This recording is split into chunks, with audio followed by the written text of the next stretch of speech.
Hello friends, welcome back to my channel. मैं doctor A Rahman. उम्मीद है कि आप लोग हेल्दी होंगे, स्वस्थ होंगे। फ्रेंड्स, जैसा कि हमने देखा पिछली वीडियो में कि कैंसर जो है वो कितनी खतरनाक बीमारी है। और ऐसा नहीं है कि कैंसर सिर्फ बड़ी एज के लोगों में होता है या मर्दों में या औरतों में होता है, बल्कि कैंसर हर उम्र के लोगों में हो सकता है और किसी भी जेंडर में हो सकता है। और बच्चों में भी कैंसर खास तौर से होता है, क्योंकि हमें बच्चे तो हमें खुद से बता नहीं पाते हैं, इसलिए हमें खुद ही ध्यान देना होता है कि बच्चों में कैंसर किस तरीके से डेवलप हो रहा। तो इस वीडियो में फ्रेंड्स हम देखेंगे कि जो कैंसर जैसी खतरनाक बीमारी बच्चों में किस तरीके से डेवलप होती है और हम किस तरीके से पहचान सकते हैं कि ये कैंसर का मर्ज हो रहा है या कैंसर डिजीज होने वाली है। एक डाटा के अकॉर्डिंग अगर देखा जाए तो 4 लाख से ज़्यादा बच्चे जो है वो हर साल कैंसर में मुब्तला होते हैं या उनको कैंसर होता है। तो फ्रेंड्स, बच्चों में और ज़्यादा अटेंशन देने की ज़रूरत है, क्योंकि बच्चे खुद अपने पेन को या अपनी कोई भी साइन सिम्टम्स को बता नहीं पाते हैं। तो फ्रेंड्स, इस वीडियो में हम देखेंगे कि कौन-कौन सी ऐसी चीज़ें हैं, साइन सिम्टम्स हैं, जिसमें हम देख करके पेरेंट्स यानी फादर एंड मदर, माँ-बाप देख करके बता सकते हैं कि बच्चे के अंदर कैंसर डेवलप हो रहा है, या फिर उसके अकॉर्डिंग फिर हम अपने फिजिशियन को, डॉक्टर को दिखा सकते हैं फ्रेंड्स। तो हम एक-एक करके देखेंगे कि कौन-कौन से ऑर्गन में हमें जो उसके साइन सिम्पटम्स दिखाई देंगे, जिससे कि हम पता कर सकते हैं कि उसके अंदर कैंसर डेवलप हो रहा है या डेवलप होने के चांसेस हैं।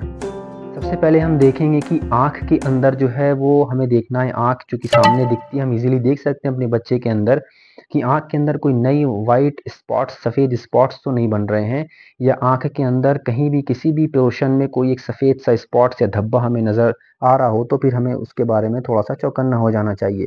दूसरी चीज़ होती है कि भैंगापन जिसको बोलते हैं, स्क्विंट जिसको बोलते हैं, कि इस तरीके से देखना या आड़ा-टेढ़ा देखना, बच्चा एकदम से बाद में तो ये चीज़ उसके अंदर डेवलप नहीं हो रही है।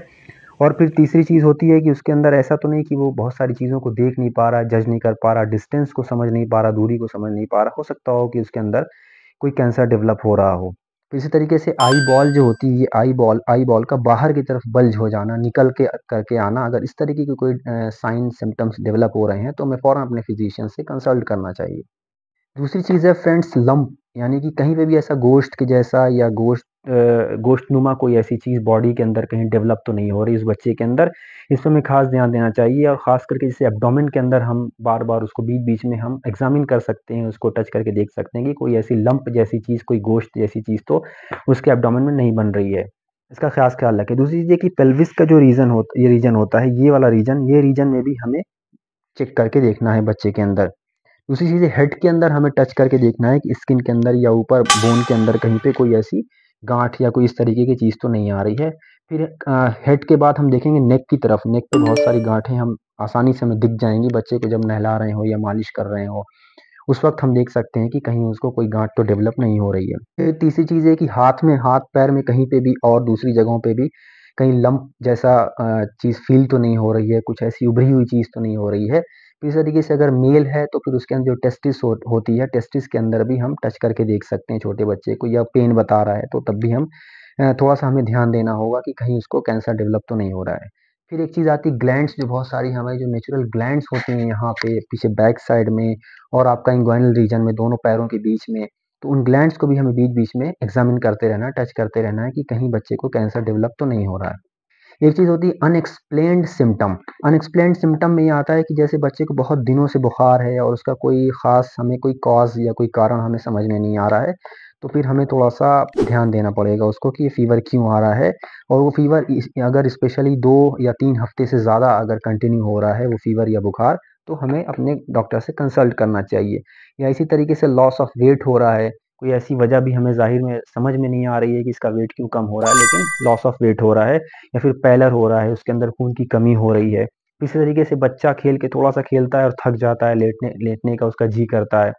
तो अगर इस तरीके की बहुत सारी साइन्स मिल रही हैं, या फिर ईज़िली जो है उसके अंदर ब्रूज़ बन जा रहे हैं, थोड़ा-सा गिरा और एकदम लाल-लाल हो गया या ब्लैकिश स्पॉट्स आ गए। तो इस तरीके की अगर कोई टेंडेंसी डेवलप हो रही है या ईज़िली ब्लीडिंग हो जा रही है उसको, तो फिर हमें अपने फिज़िशियन से कंसल्ट करना चाहिए कि कहीं हमारे बच्चे में कोई कैंसर जैसी कंडीशन तो डेवलप नहीं हो रही है। फिर एक चीज़ आती है एकिंग, दर्द से हम कैसे पहचानेंगे कि जो है बच्चे को कैंसर डेवलप हो रहा है या नहीं हो रहा है, या इसको हम बड़े लोगों में भी अप्लाई कर सकते हैं, लेकिन ये वीडियो जो कि स्पेशली बच्चों के लिए है। तो फ्रेंड्स, अगर ये वीडियो आपको पसंद आ रही है तो आप वीडियो में कंटिन्यू बने रहें, आगे मैं और साइन सिम्पटम्स बताऊँगा। और अगर आप हमारे फैमिली मेंबर नहीं हैं यूट्यूब के, तो आप हमारे चैनल को सब्सक्राइब करें, मेरी ये आपसे रिक्वेस्ट है। और अगर आपको वीडियो पसंद आ रही तो आप लाइक करें और शेयर भी करें दूसरों को, ताकि दूसरे लोग भी इस कैंसर जैसी खतरनाक बीमारी से बच सकें। अब हम वीडियो में आगे बढ़ते हैं फ्रेंड्स। तो दर्द से हम कैसे पहचानेंगे कि बोन के अंदर या जॉइंट्स के अंदर, हड्डियों के अंदर या जोड़ों के अंदर बहुत ज़्यादा दर्द बता रहा है बच्चा बार-बार, बार-बार।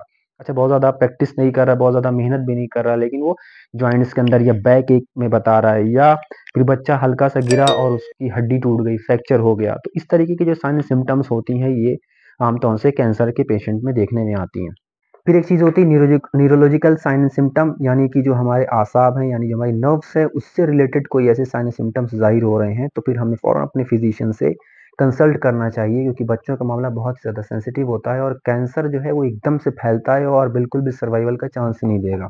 तो उसमें ये देखना है कि उस बच्चे की वॉकिंग में टेंडेंसी में क्या चेंजेस आ रहे हैं। ऐसा तो नहीं वो चल रहा था, फिर धीरे-धीरे वो अनएबल टू वॉक हो गया, चल नहीं पा रहा है, या उसको चलने में पेन पेन हो रहा है। फिर इसी तरीके से उसकी बातचीत करने का जो अंदाज़ है वो डिसबैलेंस तो नहीं हो रहा है। शुरू में अच्छे से बात कर रहा था, लेकिन धीरे-धीरे फिर वो बात करने में उसको प्रॉब्लम हो रही है। इस तरीके की जो टेंडेंसी अगर हो रही है, या फिर वो हेडेक बता रहा है, मुस्तकिल हेडेक बता रहा है, या वीकनेस आ रही है उसके अंदर, या किसी भी चीज़ को आसानी से पकड़ नहीं पा रहा है।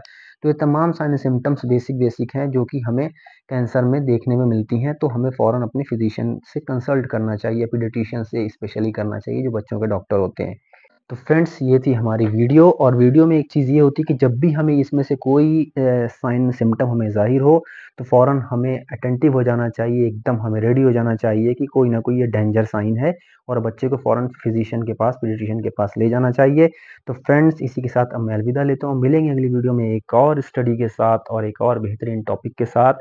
जब तक आप हमारी वीडियो में बने रहे, इसके लिए आपके लिए थैंक यू, शुक्रिया।